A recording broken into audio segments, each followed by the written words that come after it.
Bonsoir à vous tous, bienvenue dans le programme du soir sur New World Info, le décryptage de l'actualité. Tout de suite, pour commencer, nous nous intéressons au Mali qui, pour conduire la transition vers un régime civil, les militaires qui sont désormais aux commandes du pays ont annoncé la mise en place très prochainement d'une transition qui sera dirigée par un civil ou un militaire.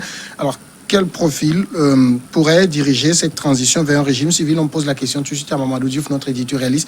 Bonsoir Mamadou Diouf. Bonsoir Samuel. Les militaires maliens d'abord, est-ce que vous pensez qu'aujourd'hui, avec les pressions internationales, ils se verront obligés de laisser des civils diriger la transition?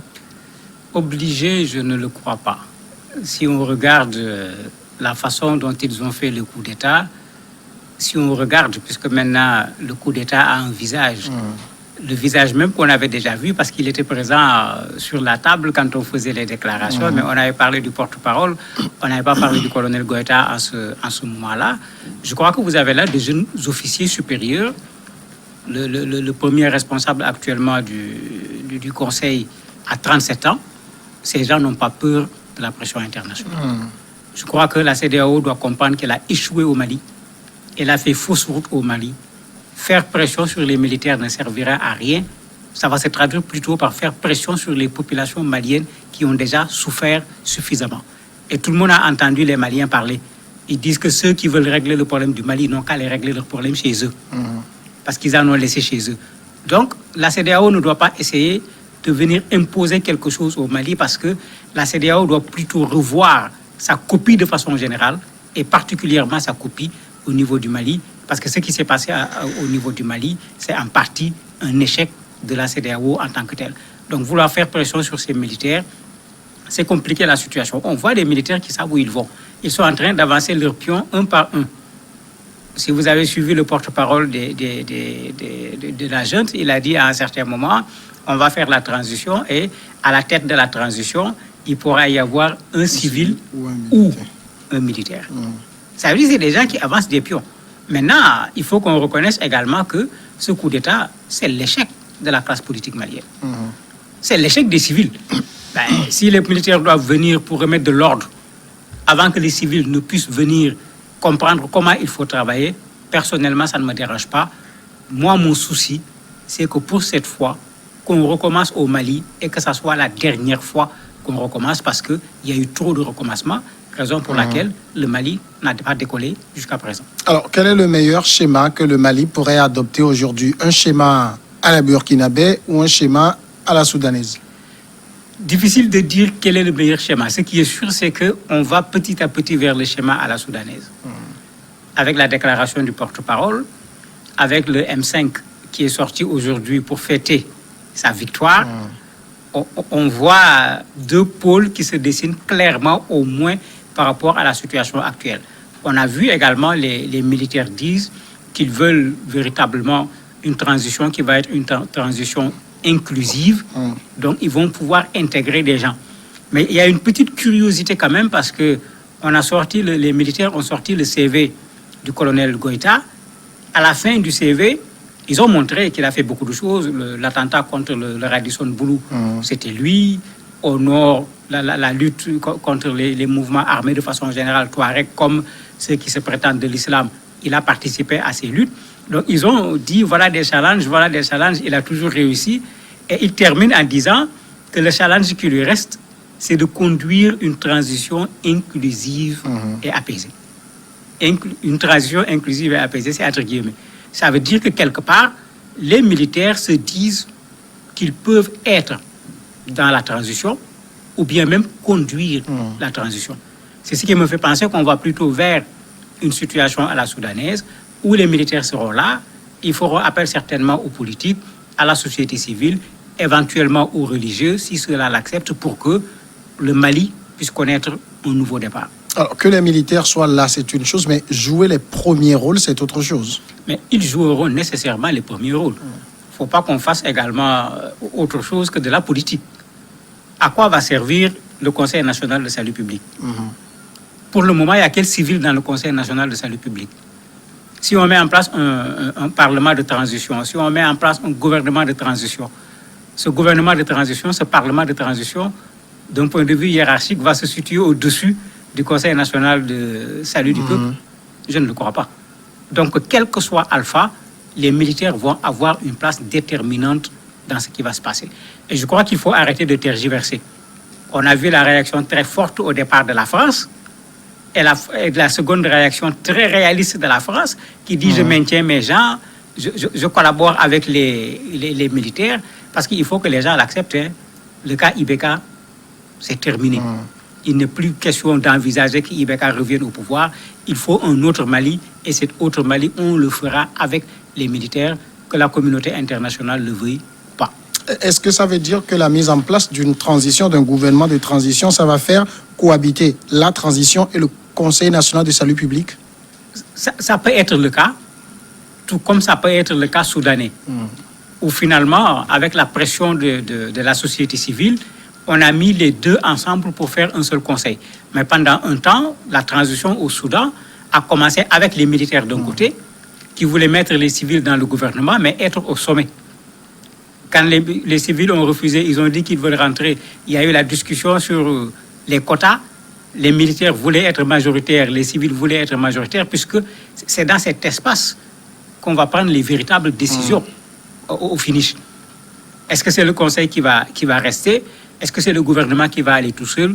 Je ne peux pas le dire pour l'instant. Ce dont je suis sûr, c'est que ces jeunes officiers, connus pour leur sérieux, connus pour leur honnêteté, seront là pour veiller à ce que le Mali se mette une bonne fois pour toutes sur les rails. Espérons qu'ils iront jusqu'au bout et qu'eux-mêmes, en cours de route, ils ne seront pas victimes également des attraits du pouvoir. Alors, c'est des militaires de carrière. N'oublions pas, on est sur le théâtre politique avec des questions politiques à régler. Est-ce que c'est eux qui ont le meilleur profil pour ça? Pour une transition, un militaire peut avoir le meilleur profil. Vous avez vu ce qui s'est passé. Il y a un coup d'État qui s'est fait pratiquement sans effusion de sang. Mais rapidement, vous avez des gens qui réclament le changement, qui reprochent au régime malien d'avoir pris les biens des Maliens, qui parlent de mauvaise gouvernance et qui vont rentrer dans les maisons des gens, ceux-ci volant des fauteuils, d'autres des fenêtres, d'autres des portes. Mais si c'est comme ça qu'on va faire le changement à la base, mais il est clair que le Mali ne va jamais changer. Parce que ce qu'on reproche aux autres, au point de vouloir que les autres quittent, il ne faut pas que nous qui reprochons cela aux autres, qu'on soit en train de faire la même chose que ces autres. Ces voleurs de fenêtres et de portes.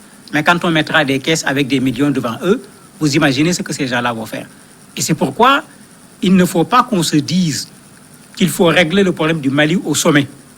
Et il faut régler le problème du Mali de façon globale. Le Mali est malade, il faut le soigner. Il faut un médecin, et un médecin, quand il te soigne, s'il faut te piquer, il te pique. Et en cela, les militaires ont cette fermeté, ils ont cette rigueur pour que les Maliens acceptent une bonne fois pour toutes de savoir que quand on va aller vers la bonne gouvernance, quand on va aller vers le développement, il y a une seule voie. C'est la mauvaise gouvernance qui a plusieurs voies, parce qu'il y a plusieurs ficelles pour faire du mauvais. Mais quand on va faire de la bonne gouvernance, il n'y a pas 50 écoles, il y a une seule école. Je crois que les militaires doivent mettre les Maliens sur cette école-là pour que, quel que soit celui qui va diriger la transition, le plus important, c'est que le Mali se mette sur les rails. Quand on se situe hors du cadre des militaires, il y a les religieux, il y a les civils. L'imam dit qu'il retourne à sa mosquée parce que mission accomplie pour lui. Donc, ça veut dire qu'on ne peut pas compter sur lui pour la transition. Si, ils peuvent compter sur lui en tant qu'autorité morale. La posture qu'il a eue, il l'a plusieurs fois dit, c'est comme si les gens n'y croyaient pas. Il a plusieurs fois répété qu'il ne demande rien. Il a plusieurs fois dit « je ne suis pas un politique », bien que les gens n'ont jamais été d'accord avec lui sur cette expression. Il a toujours dit « je suis un religieux, je ne suis pas un politique ». Il l'a dit également, il est plus soufi que ceux qui se prétendent soufis. Et généralement, les soufis ne s'intéressent pas à la devanture, les soufis ne s'intéressent pas à la gestion du pouvoir. Ils préfèrent rester dans leur coin, s'occuper de questions de religion. Mais malgré tout, avec son aura, mais on peut en avoir besoin. On peut, comme l'exemple du Burkina, après avoir mis en place un certain nombre d'institutions, mettre en place des institutions de contrôle. L'imam peut être mis dans une institution de contrôle pour qu'on veille à ce que ce qui va être dit, que ça soit respecté par toutes les parties qui vont signer. Ça ne sera pas un poste politique en tant que tel, mais on peut lui demander de venir être là quand les gens vont signer. Il sera témoin. Après que les gens aient signé, lui et d'autres pourront être là pour veiller à ce que chacun respecte sa signature. Ce serait toujours un plus pour le Mali. Il ne faut pas qu'il retourne dans son coin. En attendant qu'on mette quelqu'un qui va venir également faire de la gabégie et de la corruption, il va demander aux gens de sortir encore pour demander son départ. À mon avis, il faut qu'il assume un minimum dans ce qui se passe aujourd'hui pour un Mali meilleur demain. Est-ce que l'imam ne doit pas non plus reconnaître qu'il fausse ses castines? Qu'il faut? Il fausse ses castines parce qu'il est un peu le faiseur de roi. Ibeka, c'est lui. Bon, en fait, Ibeka, ce n'était pas lui. Il l'a supporté. Parce qu'en fait, le Ibeka qui l'a supporté aussi, rappelez-vous, c'était un Ibeka Premier ministre. Tout le monde était d'accord sur ses compétences, etc. Mais c'est devenu un autre Ibeka. Et je me dis que c'est certainement la leçon qu'il a tirée. Raison pour laquelle il a dit que dans les discussions politiques, il ne veut plus s'en mêler parce qu'il veut effectivement éviter de faire l'erreur de penser que celui-là peut faire l'affaire et que ce gars-là fasse ce qu'il ne veut pas, qu'il soit obligé de reprendre encore son bâton de contestataire pour contester la personne qu'il avait élue. Certainement, c'est une des raisons qu'il veut se réfugier dans sa mosquée et laisser les politiques continuer le reste du travail en considérant que lui, il a fait ce qu'il avait à faire au moment où il fallait le faire. Sa partie de la lutte est terminée. Le reste, c'est pour les politiques. Côté transition aussi, la transition qui va s'ouvrir, on sent que les politiques, en tout cas ceux qui ont des ambitions présidentielles, se désengagent. J'écoutais Moussa Mara ce matin. Est-ce que finalement, ça ne va pas être une transition pour la société civile?